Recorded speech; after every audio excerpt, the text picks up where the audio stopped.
सभी को नमस्कार। Chemistry by Kapil Dangi sir YouTube channel पे अपन पढ़ रहे थे 12th साइंस का chapter number 7 P block elements, और इसके पार्ट फर्स्ट में अपन ने इसका कुछ बेसिक कंसेप्ट और इसका इंट्रोडक्शन पढ़ा। अब देखिए, अपन ने पिछले वीडियो में भी देखा था कि जो पी खंड है उस पी खंड में आवर्त सारणी के 6 समूहों को सम्मिलित किया गया है। ये समूह है समूह 13 से लेके समूह 18 तक। इसमें जो समूह संख्या 13 और समूह संख्या 14 है ये कक्षा 11th क्लास के सिलेबस में सम्मिलित किए गए हैं, और समूह संख्या 15, 16, 17 और 18 ये अपन 12th क्लास में डिटेल में पढ़ेंगे।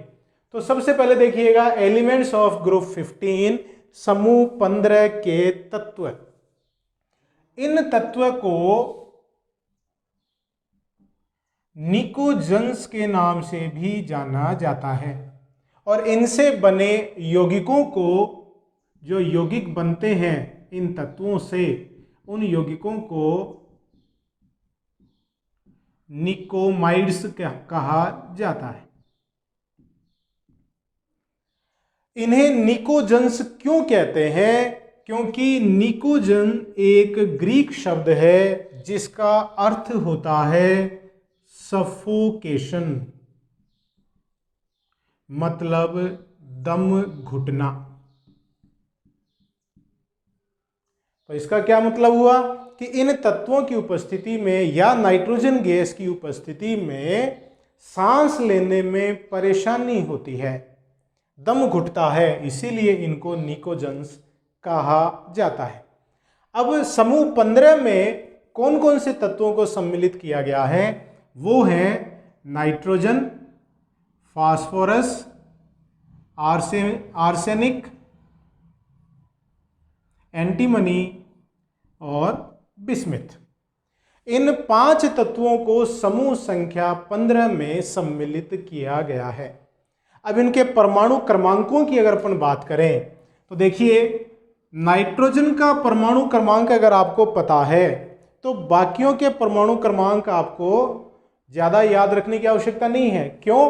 क्योंकि देखिएगा, आवर्त संख्या 2 और 3, 3 और 4, 4 और 5, 5 और 6, इनमें जो परमाणु क्रमांकों के मध्य अंतराल है वो देखिए क्या है।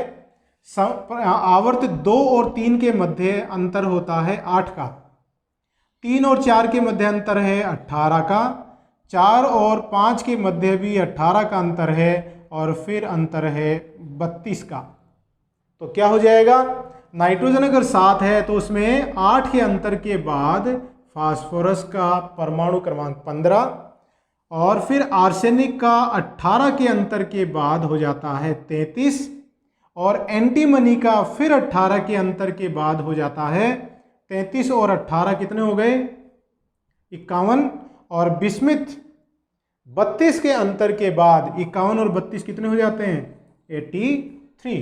तो ये इनके परमाणु क्रमांक होते हैं।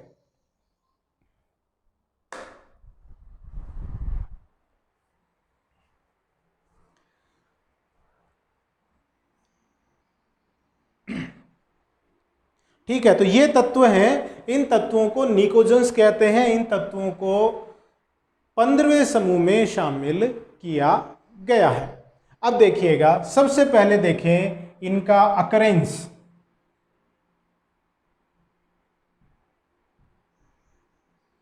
अकरेंस का मतलब उपलब्धता, कि प्रकृति में ये किन रूपों में उपलब्ध होते हैं।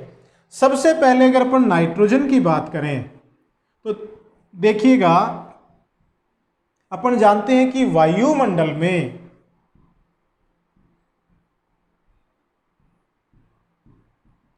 नाइट्रोजन गैस 78% होता है। सबसे ज्यादा मात्रा में पाई जाने वाली गैस है ये वायुमंडल की। तो 78% भाग वायुमंडल का नाइट्रोजन गैस के रूप में होता है। नाइट्रोजन है वो अमोनिया के रूप में पाई जाती है, यूरिया के रूप में पाई जाती है, और अन्य एक उर्वरक जिसको अपन कहते हैं अमोनियम फास्फेट के रूप में भी ये पाई जाती है। तो देखिए नाइट्रोजन है, ये उर्वरक के रूप में प्रकृति में पाई जाती है। ठीक है, और देखिएगा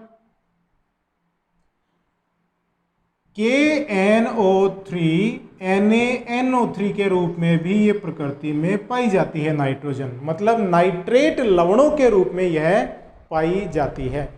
यहां पर जो पोटेशियम नाइट्रेट और सोडियम नाइट्रेट है, ये दोनों ही नाइट्रेट लवण बहुत ही इंपॉर्टेंट हैं। बहुत बार कंपटीशन में या बोर्ड एग्जाम में इनके बारे में पूछा गया है। KNO3 पोटेशियम नाइट्रेट है, इसको इंडियन साल्ट पीटर भी कहते हैं, मतलब भारतीय शोरा इसको बोला जाता है।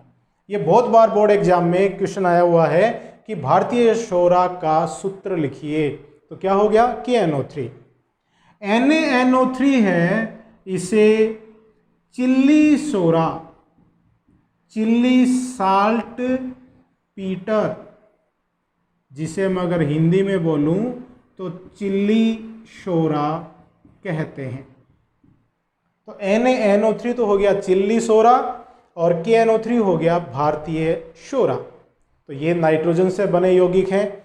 और देखिएगा अगर अपन जीव जंतुओं की बात करें तो जीव जंतुओं में जो प्रोटीन होते हैं वो किससे मिलकर बने होते हैं? अमीनो एसिड्स, अमीनो अम्लों से मिलकर बने होते हैं। और ये अमीनो अम्ल क्या हैं? नाइट्रोजनी यौगिक होते हैं। तो अपने शरीर में नाइट्रोजन क्यों आवश्यक है?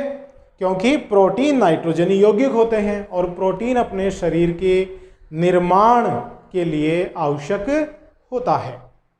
तो ये हो गया नाइट्रोजन की उपलब्धता। अब अपन बात करें फास्फोरस। फास्फोरस है, उसकी उपलब्धता किस रूप में होती है? फास्फोरस की बात करें,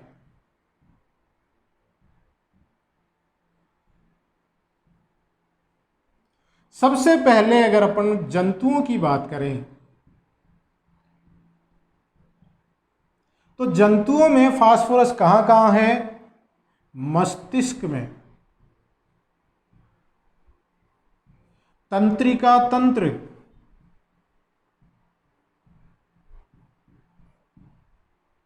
दांत और मांसपेशियां, इनमें फास्फोरस पाया जाता है जो अपने शरीर में होते हैं। तो शरीर में फास्फोरस है वो ये इस रूप में पाया जाता है। अगर प्रकृति में भूपर पट्टी की अपन बात करें तो फास्फोरस पाया जाता है भूमि में लवणों के रूप में, चट्टानों में लवणों के रूप में। ये कैसे पाया जाता है? फॉस्फोराइड्स के रूप में पाया जाता है। जैसे Ca3PO4 का होल ट्वाइस, क्या नाम हो गया इसका? कैल्शियम फास्फेट, कैल्शियम फॉस्फेट इसको अपन कहते हैं। और यह एपेटाइट खनिजों के रूप में भी पाया जाता है। एपेटाइट खनिज, जैसे उदाहरण के तौर पर अगर अपन लें तो फ्लोरो एपेटाइट, क्लोरो एपेटाइट, ये एपेटाइट खनिज है। फ्लोरो एपेटाइट का फॉर्मूला क्या है? Ca3PO4 का होल ट्वाइस डॉट CaF2, और ये हो गया 3। कैल्शियम फास्फेट और कैल्शियम फ्लोराइड के मिश्रण से बना ये खनिज होता है और इसमें कैल्शियम फास्फेट और कैल्शियम फ्लोराइड 3:1 में आपस में मिले होते हैं। क्लोरोएपेटाइट में क्या होगा? जहां पर फ्लोरोएपेटाइट में फ्लोरीन है वहां क्लोरोएपेटाइट में क्लोरीन होगा तो 3Ca3PO4 का होल ट्वाइस CaCl2, ये है क्लोरोएपेटाइट। तो इस तरह से ये एपेटाइट खनिजों के रूप में भी पाया जाता है। फास्फोरस है, ये अंडे में, दूध में और मछली में फॉस्फीप्रोटीन के रूप में पाया जाता है।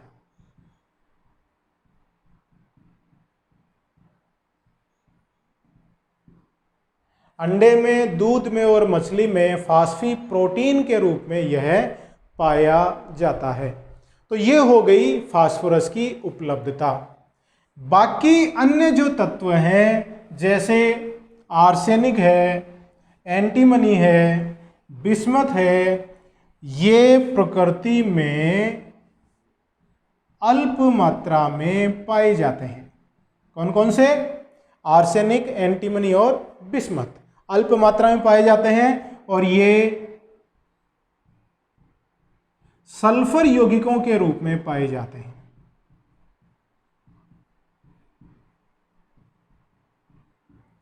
सल्फर यौगिकों के रूप में पाए जाते हैं। इसमें जो बिस्मथ होता है वह बिस्मथ रेडियो एक्टिव एलिमेंट है,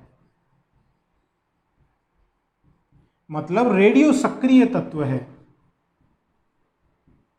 रेडियो सक्रिय तत्व, तो बिस्मथ है वो रेडियो सक्रिय तत्व है, मतलब स्थायी नहीं है। इसमें से लगातार विकिरणें निकलती रहती हैं और यह नष्ट होता रहता है। तो ये हो गई इसकी उपलब्धता। अब अपन देखते हैं इसमें इलेक्ट्रॉनिक विन्यास, बहुत इंपॉर्टेंट है। Electronic configuration. इलेक्ट्रॉनिक विन्यास की अगर अपन बात करें तो समूह 15 का सामान्य इलेक्ट्रॉनिक विन्यास NH2NP3 होता है। मतलब इसके संयोजी कोश के एक S कक्षक वो तो पूर्ण पूरित होगा और इसके 3 P कक्षक हैं और उनमें 3 इलेक्ट्रॉन पाए जाते हैं। हुंड के नियमानुसार क्या होगा कि जब समान ऊर्जा वाले कक्षक उपलब्ध हैं तो इलेक्ट्रॉन भरते समय पहले उनमें एक एक इलेक्ट्रॉन भरा जाता है और फिर इलेक्ट्रॉनों का युग्मन करते हैं। तो देखिए इसमें क्या होगा, एक S जिसमें 2 इलेक्ट्रॉन हैं और 3 P कक्षक हैं और तीनों में एक एक इलेक्ट्रॉन पाया जाता है। इस तरह की व्यवस्था इन तत्वों के संयोजी कोश की होती है। अब इसमें देखिए जो N है वो N क्या है, मुख्य क्वांटम संख्या है और यह मुख्य क्वांटम संख्या तत्व के आवर्त को इंगित करता है।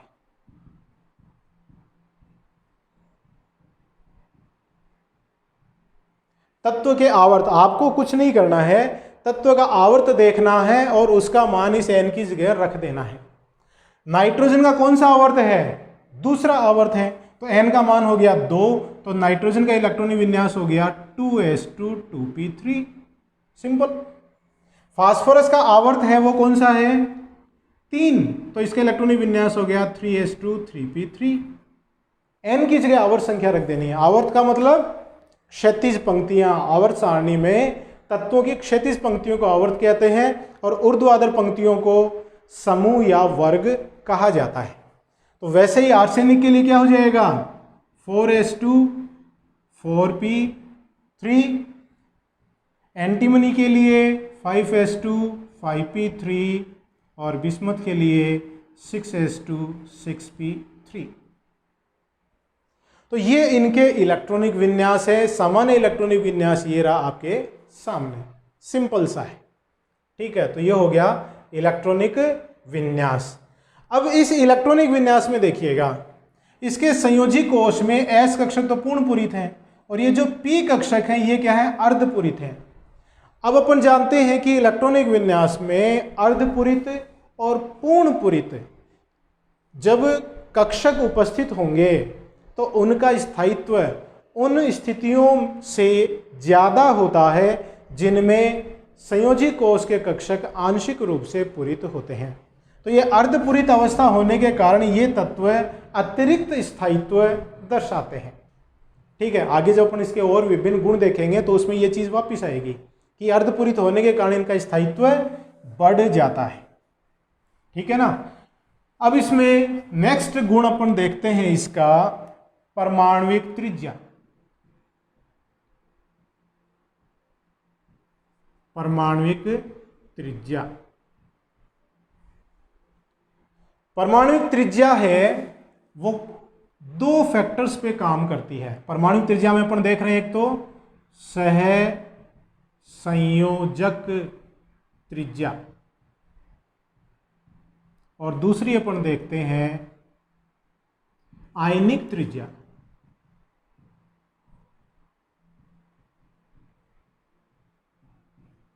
दो प्रकार की त्रिज्याओं की अपन बात करें, परमाणुविक त्रिज्या। अब ये जो परमाणुविक त्रिज्या है ये दो फैक्टर्स पे काम करती है। एक तो नाभिकीय आवेश और दूसरा है इसमें परिरक्षण प्रभाव।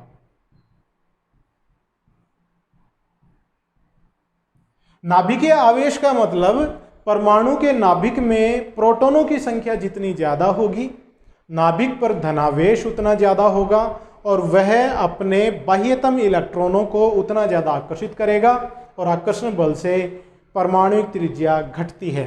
तो अगर नाभिकीय आवेश बढ़ा तो परमाणुविक त्रिज्या क्या होगी, कम होगी। ठीक है। अब दूसरा प्रभाव है परिरक्षण प्रभाव या आवरणीय प्रभाव भी इसको अपन कहते हैं।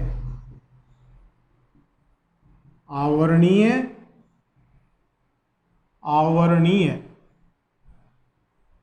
प्रभाव भी इसको कहते हैं कि परमाणु में संयोजी कोश जो बाह्यतम कोश होता है उसके अंदर के कोश वाले इलेक्ट्रॉन बाह्यतम कोश के इलेक्ट्रॉनों को प्रतिकर्षित करते हैं। बाह्यतम कोश है उसके इलेक्ट्रॉनों को उससे अंदर वाले कोश के इलेक्ट्रॉन प्रतिकर्षित करते हैं। इससे क्या होगा, नाभिक का बाह्यतम कोश के इलेक्ट्रॉनों पर आकर्षण बल कम लगेगा और आकर्षण बल कम लगता है तो परमाणुविक त्रिज्या बढ़ती है। तो परिरक्षण प्रभाव बढ़ा तो परमाणुविक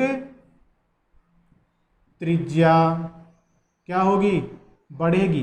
क्यों, परिरक्षण प्रभाव क्या है कि बाह्यतम कोश के अंदर कोश वाले इलेक्ट्रॉन बाह्यतम कोश के इलेक्ट्रॉनों को प्रतिकर्षित करते हैं, इसलिए बाह्यतम कोश के इलेक्ट्रॉनों पर नाभिक का आकर्षण बल घट जाता है। इसे परिरक्षण प्रभाव कहते हैं। ठीक है। अब देखिएगा यहां पर ऊपर से नीचे गए तो ये दूसरा कोश, तीसरा कोश, चौथा कोश, पांचवा कोश, छठा कोश, तो ये नाभिक एक कोश, दूसरा कोश, तीसरा कोश, चौथा, पांचवा, छठा कोश की संख्या बढ़ने से परमाणु का आकार बढ़ रहा है, परमाणुविक त्रिज्या बढ़ रही है। तो अपन सामान्य बात करें तो ऊपर से नीचे जाने पर परमाणुविक त्रिज्या के मान में वृद्धि होती है। मतलब नाइट्रोजन से बड़ा है फास्फोरस, फास्फोरस से बड़ा है आर्सेनिक, आर्सेनिक से बड़ा है एंटीमनी और एंटीमनी से बड़ा है बिस्मथ। ये बात हो गई, एक सामान्य बात अपन कर रहे हैं। अब इसमें नाइट्रोजन से फास्फोरस की तरफ जाते हैं, नाइट्रोजन से फास्फोरस तो आकार बढ़ा, फास्फोरस से आर्सेनिक तक जाते हैं तो आकार और बढ़ा। तो नाइट्रोजन से आर्सेनिक तक आकार में तेजी से कमी आती वृद्धि होती है, परमाणु त्रिज्या तेजी से बढ़ती है। लेकिन आर्सेनिक से इसमें एंटीमनी और एंटीमनी से बिस्मिथ जाते हैं तो आकार में उतनी वृद्धि नहीं हो पाती है जितनी वृद्धि नाइट्रोजन से आर्सेनिक तक हुई थी। तो कारण क्या है, एंटीमनी एंड बिस्मिथ में डी एंड एफ कक्षक आ जाने के कारण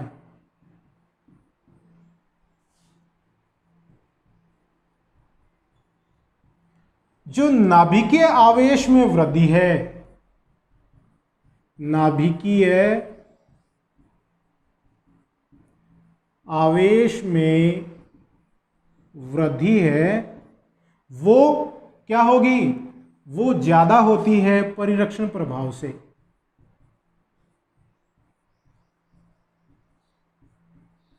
क्योंकि डी और एफ कक्षकों का परिरक्षण प्रभाव कम है, तो नाभिकीय आवेश में वृद्धि, ऊपर से नीचे गए, देखिए यहां पर 51 प्रोटॉन हो गए, फिर 83 प्रोटॉन हो गए, तो नाभिकीय आवेश तेजी से बढ़ा।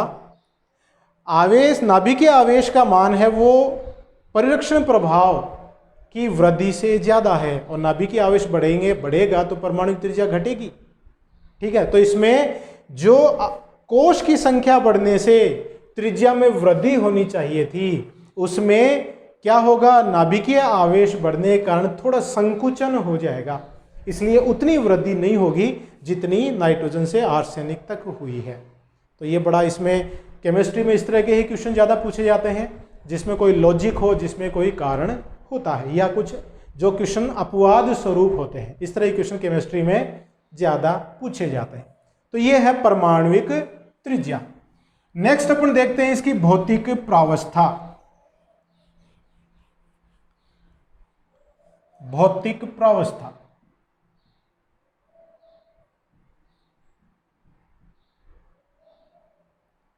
भौतिक प्रावस्था में देखिएगा, नाइट्रोजन है वह N2 गैस के रूप में पाया जाता है। नाइट्रोजन एकमात्र तत्व है जो गैस के रूप में पाया जा सकता है, मतलब नाइट्रोजन गैस के रूप में।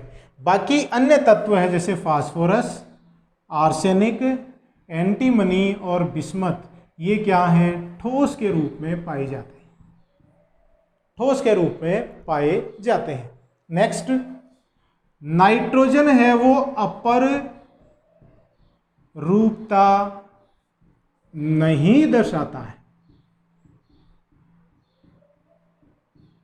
और बाकी अन्य तत्व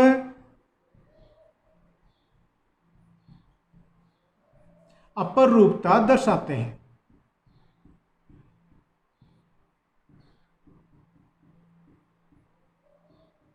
आगे अपन देखेंगे फास्फोरस के अपरूप, रेड फास्फोरस है, येलो फास्फोरस है, ये अपन आगे देखेंगे, अपर रूप होते हैं। तो नाइट्रोजन अपर रूपता नहीं दर्शाता है, बाकी अन्य तत्व अपर रूपता दर्शाते हैं।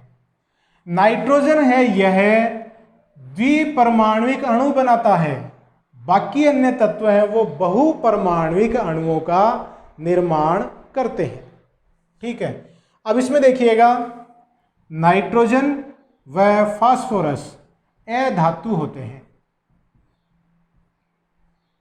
आर्सेनिक व Sb उपधातु हैं, और बिस्मथ धातु होता है, धात्विक प्रकृति दर्शाता है। तो देखिए, नाइट्रोजन फास्फोरस अधातु, आर्सेनिक एंटीमनी उपधातु, और बिस्मथ है धातु। इसका मतलब ऊपर से नीचे जाएंगे तो धात्विक गुणों में वृद्धि होती है, वृद्धि पाई जाती है। ऊपर से नीचे जा रहे हैं, ऐसा अपन ने पिछले वीडियो में देखा था। पूरी आवर्त सारणी में बाएं से दाएं जाते हैं तो धात्विक गुण घटते हैं, और ऊपर से नीचे जाते हैं तो धात्विक गुणों में वृद्धि होती है। तो ये हो गई इसकी भौतिक प्रावस्था। अब अपन देखते हैं आयनन ऊर्जा, आयोनाइजेशन एनर्जी। आयनन ऊर्जा, आयनन ऊर्जा देखिए क्या है, किसी तत्व के विलगित गैसीय परमाणु से बाह्यतम इलेक्ट्रॉन को निष्कासित करने के लिए आवश्यक ऊर्जा। मतलब आप परमाणु है, गैसीय अवस्था में है, विलगित परमाणु है, और उससे नाभिक से सबसे दूर इलेक्ट्रॉन है, उसको नाभिक के आकर्षण बल से हटाएंगे, मतलब उसको परमाणु से हटाकर अलग करेंगे, धनायन बनाएंगे। तो उस बाह्यतम इलेक्ट्रॉन को निकालने के लिए जितनी ऊर्जा की आवश्यकता है उसे क्या कहेंगे, आयनन ऊर्जा कहते हैं। क्लियर। अब इस समूह की बात करें तो समूह में ऊपर से नीचे जाते हैं तो परमाणुिक त्रिज्या बढ़ने से बाह्यतम इलेक्ट्रॉन की नाभिक से दूरी बढ़ेगी। दूरी बढ़ने से बाह्यतम इलेक्ट्रॉन पर नाभिक का आकर्षण बल कम लगेगा, इसलिए उस इलेक्ट्रॉन को निकालने के लिए ऊर्जा का मान भी कम होता चला जाता है। तो आयनन ऊर्जा का मान क्या हो जाएगा? सबसे ज़्यादा नाइट्रोजन, फिर फास्फोरस, फिर आर्सेनिक, उससे कम एंटीमनी, और सबसे कम है वो बिस्मथ। तो ये तो हो गई इन समूहों की बात। अगर इस समूह की तुलना अगल बगल वाले तत्वों से करें, जैसे नाइट्रोजन है, उसके लेफ्ट हैंड साइड में होता है कार्बन, राइट हैंड साइड में होता है ऑक्सीजन। नाइट्रोजन का इलेक्ट्रॉनिक विन्यास क्या है? 2s2 2p3। ऑक्सीजन का है 2s2 2p4, कार्बन का है 2s2 2p2। ये इलेक्ट्रॉनिक विन्यास है इन तत्वों के। अब सामान्य बात अगर अपन करें आवर्त सारणी में, तो बाएं से दाएं जाने पर आयनन ऊर्जा बढ़ती है क्योंकि परमाणु त्रिज्या घटती है। तो ऑक्सीजन की आयनन ऊर्जा का मान नाइट्रोजन से ज़्यादा होना चाहिए, लेकिन ऐसा नहीं है। इन तीनों तत्वों में देखिए, कार्बन से ज़्यादा ऑक्सीजन और ऑक्सीजन से ज़्यादा नाइट्रोजन की प्रथम आयनन ऊर्जा का मान होता है। प्रथम आयनन ऊर्जा मतलब पहला इलेक्ट्रॉन निकालने के लिए। ऐसा क्यों? यह निर्भर करता है इसके इलेक्ट्रॉनिक विन्यास पर, क्योंकि नाइट्रोजन के संयोजी कोश का इलेक्ट्रॉनिक विन्यास कैसा है? अर्धपूरित है, और अर्धपूरित कक्षक ज़्यादा स्थायी होते हैं, और ज़्यादा स्थायी होने के कारण इनमें से इलेक्ट्रॉन का निष्कासन मुश्किल होता है। तो नाइट्रोजन की प्रथम आयनन ऊर्जा का मान ऑक्सीजन से भी ज़्यादा हो जाता है। तो ये चीज़ आप ध्यान रखिएगा। तो ये हो गई आयनन ऊर्जा के नेक्स्ट गुण, विद्युत ऋणता। अपन बात करते हैं विद्युत ऋणता की। विद्युत ऋणता क्या होती है? दो परमाणु जैसे A और B आपस में जुड़े हुए हैं, A की विद्युत ऋणता अगर B से ज़्यादा है तो A क्या करेगा? बंद के इलेक्ट्रॉनों को अपनी तरफ आकर्षित करेगा। A पर आंशिक ऋणावेश और B पर आंशिक धनावेश उत्पन्न हो जाता है। तो बंद के इलेक्ट्रॉनों को अपनी ओर आकर्षित करने की क्षमता को विद्युत ऋणता कहते हैं। इलेक्ट्रॉनों को कौन आकर्षित करेगा? जिस पर धनावेश होगा। मतलब नाभिक की बात कर रहे हैं, तो नाभिक से बाह्यतम इलेक्ट्रॉन मतलब बंद के इलेक्ट्रॉन जितने कम दूरी पर होंगे, नाभिक उनको उतना ज़्यादा आकर्षित कर पाएगा। तो नाइट्रोजन में नाभिक का आकर्षण बल है वो बाह्यतम इलेक्ट्रॉन पर सबसे ज़्यादा लगेगा, क्योंकि इसका आकार सबसे छोटा है। तो विद्युत ऋणता का क्रम सबसे ज़्यादा नाइट्रोजन, फिर फास्फोरस, आर्सेनिक से कम एंटीमनी, और एंटीमनी से कम बिस्मुथ। ये इनकी विद्युत ऋणताओं का क्रम होता है। तो ये थे समूह संख्या 15 के तत्वों के भौतिक गुण। नेक्स्ट वीडियो में अपन देखेंगे इसके रासायनिक गुण। तब तक के लिए हाथ धोते रहिए, परिवारजनों का ध्यान रखिए, सुरक्षित रहिए, मेरे वीडियोस देखते रहिए। बहुत बहुत धन्यवाद।